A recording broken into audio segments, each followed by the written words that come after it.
লিডার্সের জন্য একটা বিপ্লবী হয়ে যায়।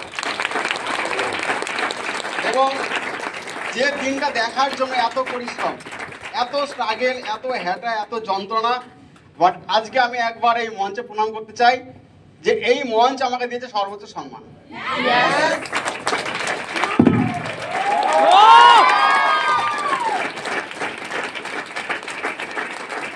যখন স্মার্ট ভ্যালুটা আমি আসি, আমায় কেউ ইনভাইট করেন, আমি নিজে ইনভাইট হয়েছিলাম আমার ফ্রেন্ডের পরিবর্তনটা দেখে। কারণ সে রেলের ডি গ্রুপে একটা ফর্ম ফিল আপ করার জন্য যখন কৃষ্ণগড়ে আসে ফর্ম ফিল আপ করার জন্য ফর্ম নিতে, তখন তার সঙ্গে একটা স্মার্ট ভ্যালু অ্যাসোসিয়েটের সঙ্গে পরিচয়টা ঘটে এবং তার সাথে এমন কিছু কমিউনিকেশন হয়, আমার সেই ফ্রেন্ডটা ফোকাসিং হয়ে তাকে ডকুমেন্টস দেয়, তার কাউন্সিলিং হয় এবং সে একটা সময় স্মার্ট ভ্যালুতে অ্যাডমিশন নিয়ে ফেলে।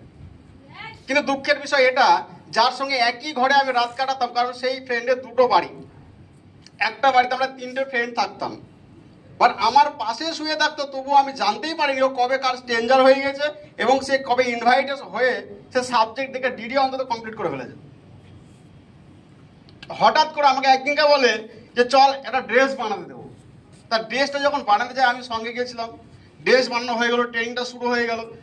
ওকে ট্রেনিংয়ে আসার জন্য আমি বাস স্ট্যান্ডে দিয়ে যেতাম, আবার যখন ট্রেনিং থেকে বাড়ি যেত আমি নিয়ে আসতাম, কিন্তু আমাকে ইনভাইট করেনি।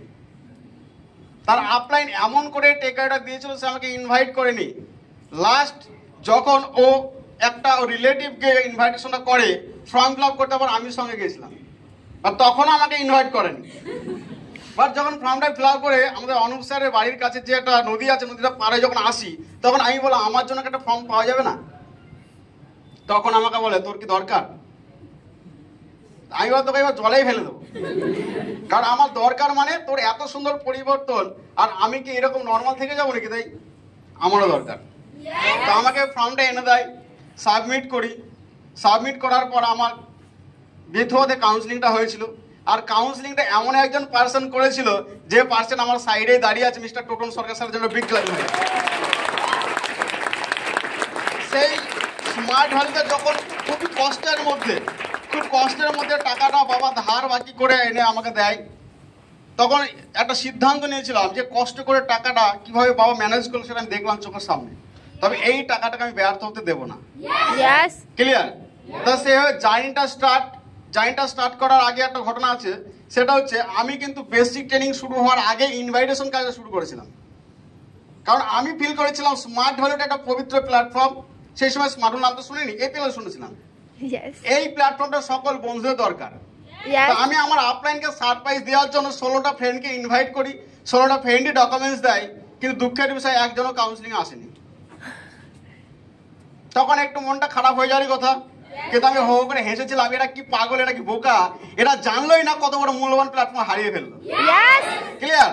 কিন্তু দুঃখের বিষয় আবার এটা, যখন আমার বেসিক ট্রেনিংটা শুরু হওয়ার পর যখন জানতে পারলাম আলটিমেটলি এখান থেকে ইনকাম করতে গেলে এটাই করতে হয়, তখন আমি নেগেটিভ। কারণ আমরা ফ্রিতে রেকমেন্ড করতে পছন্দ করি, কিন্তু রেকমেন্ডের মাধ্যমে যদি আমি ইনকাম করি সেটা আমার কাছে খুবই জঘন্য মনে হয়, নেগেটিভ মনে হয়, খারাপ লাগে, লজ্জা লাগে, ভয় কাজ করে, অনেক জড়তা তৈরি হয়। ক্লিয়ার? তা আমি লাস্ট 1.5 বছর কোনো কাজই করিনি। আমি শুধু ট্রেনিংয়ে যেতাম, ভালো ভালো গল্প শুনতাম, বাড়ি চলে আসতাম। আর যে ট্রেনিংটা ভালো লাগতো না, বাথরুমে কি বিলিভ করুন, আমি আধা ঘন্টা 1 ঘন্টার মধ্যে বাথরুমে কাটিয়ে দিতাম। আমার শরীর খারাপ, শরীরে পাচ্ছে না, বাট আমার অ্যাকচুয়ালি ট্রেনিংটা ভালোই লাগছে না, কারণ ট্রেনিংটা হচ্ছিল 4 বেসিক ওয়ার্কের উপরে। যখন গল্প তো তখন শুনতাম, হ্যাঁ করে শুনতাম, কিন্তু গল্প যখন হতো না, শুধু 4 বেসিক লিস্ট কি করে করতাম, ইনভাইট কি করে করতাম আমি করতে পারতাম না, নিতেই পারতাম না, ঘুমোতাম, বাথরুমে গিয়ে ঘুমোতাম, দাঁড়িয়ে থাকতাম, রাস্তায় লোক দেখতাম। কিন্তু এইভাবে চলতে হঠাৎ করে মনে হলো না, আমার পাশে থাকা বন্ধুগুলি কেউ ফোন কিনছে, কেউ ট্যাব কিনছে, কেউ ল্যাপটপ কিনছে, কেউ বাইক কিনছে, আর আমি কি করছি?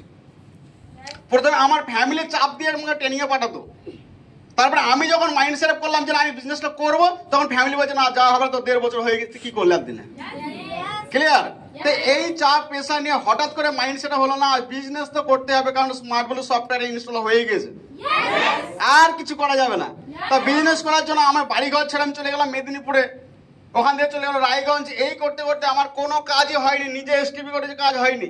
লাস্ট আমি 155টা মানুষের নো পর পর শুনে গেছি, কিন্তু 56, 57, 58 এই 3টে মানুষ যাকে আমি গল্পের ছলে তেহট্টর দিশারি কম্পিউটার একাডেমি থেকে নিজে প্ল্যান শো করে একদিনে 3 জনে জয়েনিং হয়, আর সেদিন থেকে বিজনেস স্টার্ট হয়ে যায়। ক্লিয়ার?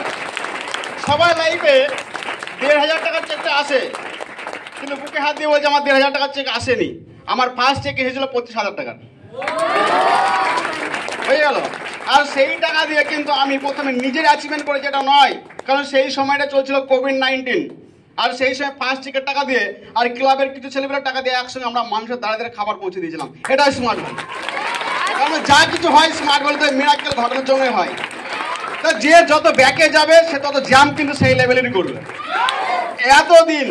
এতদিন স্মার্ট ভ্যালুতে আঁকা বাঁকা রাস্তা দিয়ে চলছিলাম, অলি গলি অনেক ছিল, বাম্পার ছিল, জ্যাম ছিল, অনেক সমস্যা ছিল। বাট এবার চ্যালেঞ্জের সময় বলতে পারি আমাদের টোটাল টিম ন্যাশনাল হাইওয়েতে উঠে পড়েছে অলরেডি। তার মানে আগামী দিনে প্রত্যেকটাই লিডার, এখানে যারা যারা দাঁড়িয়ে আছে, বসে আছে, ট্রেনিং সেশনে আছে, প্রত্যেকটাই লিডার। তাই এটাই বলবো যে আমার লাস্ট যদি বলি স্বপ্নের কথা, আমি একবার নয়, দুবার নয়, 3 বার নয়, আমি 17 বার ড্রিম সেট করি, কিন্তু ভার্বালাইজ করিনি, তার জন্য হয়নি। 18 বারের এবার আমি যাকে পেয়ে তাকেই বলেছি। আর বাইকটা কিনতে চাইছিলাম না, আমি চেয়েছিলাম একটা ইলেকট্রিক স্কুটি। আমার অ্যাসোসিয়েট সবাই জানে, 75,000 টাকা দাম, মাইলেজ ভালো, সবাই চড়তে পারবে, কোনো ড্রাইভিং লাইসেন্স লাগবে না, হেলমেট লাগবে না। এটা ছিল আমার টেন্ডেন্সি, যেটা সবাই চড়বে। কিন্তু অ্যাসোসিয়েটদের প্রেসারে আমি কিনতে বাধ্য হয়েছি 15 আগস্ট মান সম্মানের খাতিরে 1,20,000 টাকার টিভিএস রাইডার। তার মানে এরপরে আর একটা বিশ্বাস করি যে আমি স্মার্ট ভ্যালুতে আমার ইচ্ছায় আছি এটা নয়, স্বয়ং ঈশ্বরের ইচ্ছা আমি এখানে আছি। আমার সঙ্গে 17 জন ট্রেনিং করতো, আজকে একা আমি আছি, বাকি 16 জন ক্যালেন্ডার হয়ে গেছে, বিভিন্ন কারণে ক্যালেন্ডার হয়ে গেছে। বাট আজকে আমি টিকে আছি কেন? আপনি কেন আছেন তার একটাই কারণ, আপনি আপনার ইচ্ছাই নেই, আপনি আছেন আপনার ঈশ্বর আল্লাহর ইচ্ছাতেই আপনি আছেন।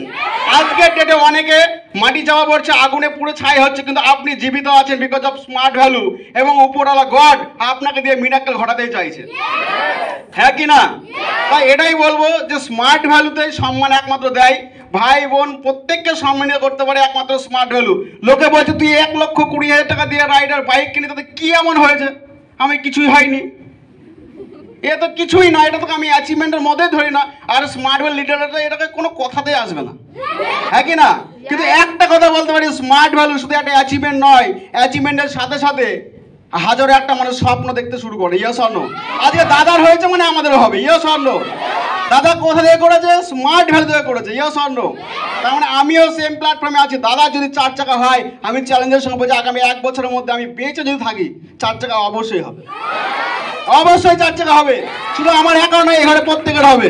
কারণ আমারও বাড়ি আছে, কিন্তু সেই বাড়িতে আমি লাস্ট 9 মাস ওই বাড়িতে আমি পা ফেলিনি। একটা কারণ আছে, কোন কারণটা শেয়ার করবো না। বাট বাড়ি থাকার পরেও সেই বাড়িতে যাই না, তার মানে জেদ আছে। এমন একটা বাড়ি থাকি, সেই বাড়িটা হয়তো অনেকের ওর চাইতে ভালো ভালো বাড়ি আছে, কিন্তু আমি কমিটমেন্ট করেছি এটাই, বাড়ি এখন আগে গাড়ি কিনবো স্মার্ট ভ্যালু থেকে। Yes or no? তারপরে বাড়ি এমনি হয়ে যাবে। কারণ লোকে বলে তুই যদি অন্য কিছু করতি, দোতলা বাড়ি তোর হয়ে যেত, আমি তোর কেন হয়নি? তুই তো করিস না Smart Value. Yes or no? অনেকে জ্ঞান দান করে, তো অনেকে জ্ঞান দান করে, তুই যদি 5 বছর অন্য কিছু করতি, দুবাই চলে গেলে তোর বিশাল কিছু হয়ে যেত, আমি আপনার কেন হয়নি? হ্যাঁ কি না?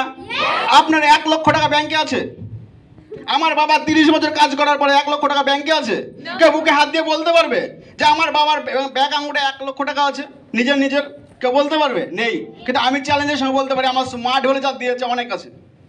আমার স্মার্ট ভ্যালু সাইডে যা রিজার্ভ আছে, ক্যালকুলেশন করলে এরকম 10 লাখ টাকা আছে, সাথে ম্যান পাওয়ার আছে, সাথে টাইম ট্যালেন্ট এফোর্ট এনজয় করি। Yes or no?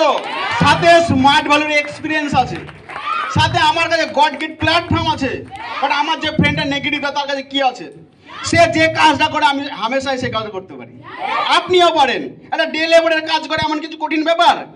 কঠিন ব্যাপার নয়। বাট সেখান থেকে উঠে এসে প্রথম করোড়পতি হবে মানসিকতা তৈরি করাটা একটা ব্যাপার। আজকে আমরা কেন ব্যর্থ? তার কারণ আমরা মানসিকতা ভাবে এখনো প্রেজেন্ট প্রিপারেশনই নিতে পারিনি যে আমি বিরাট কিছু করতে চলেছি। তাহলে কি করে হবে? বিদ্যুৎ চমকানোর আগে তো আলোটা আসে, আপনার মধ্যে ভাবনাটা আগে আসা দরকার আছে। Wish all the best.